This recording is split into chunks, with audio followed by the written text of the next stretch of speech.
Hello, I'm Brian Christman. I'm the host of this YouTube channel, the author of the book, The Gospel in the Dock, Is the Gospel of Jesus Christ Good for the Church, Humanity, and the World? I want to introduce the book today, and I'm going to post, actually in the descriptions also, what I'm going to be reading, but I'm going to read two cover blurbs, one that made the actual book on the back cover here, and one that didn't make it. It may have been better. I don't know. It was a judgment call. Which one is better? Who knows? At any rate, I'm going to read these two cover blurbs. And I'm also announcing that I'm going to be giving away a copy of the book. It's a nearly 400-page book, 6x9.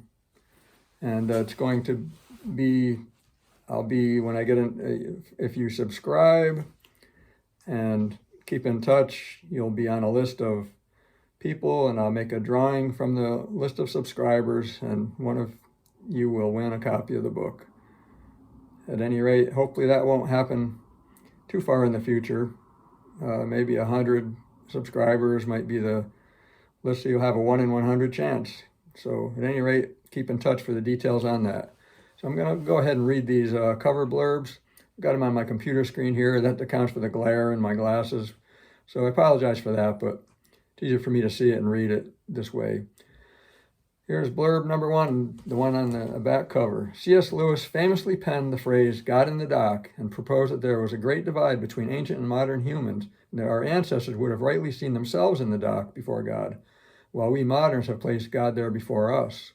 But what if what God's love most desires for us, the gospel, or good news, of the way of life for humanity, has been in the dock before us from the time of Adam and Eve?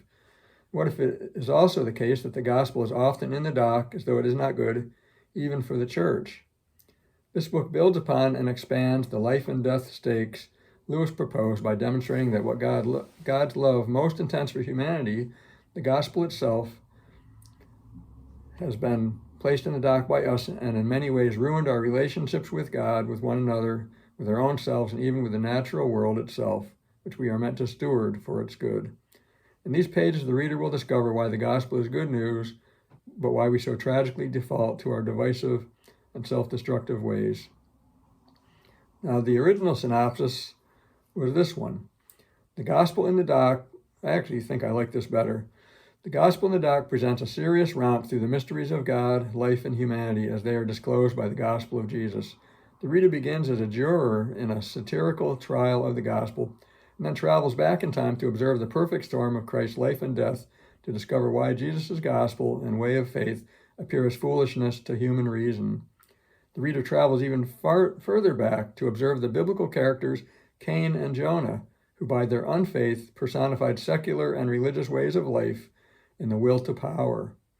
This adventurous journey through time and place provides a new look at the old gospel, sitting in the dock where Adam and Eve first placed it.